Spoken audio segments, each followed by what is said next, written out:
you know, the coaches have been welcoming. I've been up back and forth for probably the last 6-7 weeks, meeting coaches, meeting their families.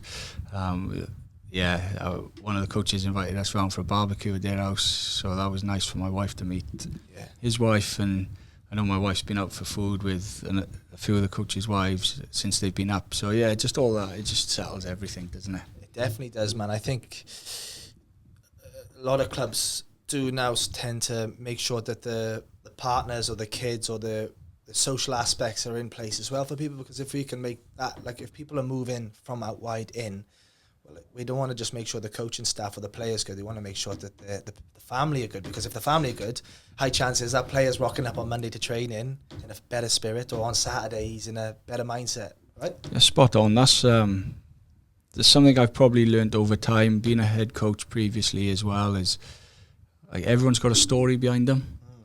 So the more you can understand that story, the more you can make things easier for them to come into work every day, train hard, put their bodies on the line. Because unlike most sports, rugby comes with risk, doesn't it? It's a physical, it's a contact game, and I want to fight for the person I'm next to. And the more I know the more I know the story of the person next to me, the more I can fight for him, because I know what he represents. And I've always been big. I've done quite a bit of coach education in the last 6 months, and delivering on certain aspects, but I'm always big on people finding what motivates them, what drives them, why they turn up every day, why they do what they do. And I'm quite clear on my story now more than ever, and the last 6 months has made me focus on my story more than ever, and why do you turn up every day, why do you love doing what you're doing, what's it for, and things like that. So I would say a lot of clubs do it really well, and I've definitely experienced that Saracens, they do it really well.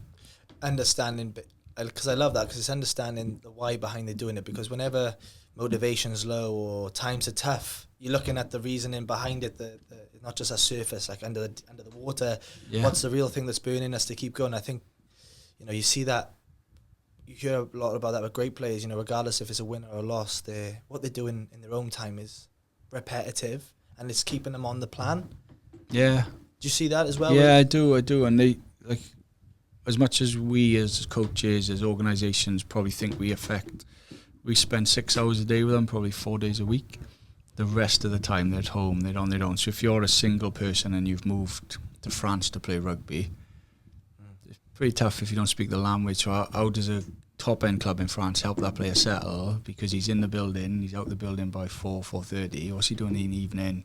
Sitting on his computer. How do you... And I'm curious to learn a lot more about that aspect and help in any way I can as well at my new club.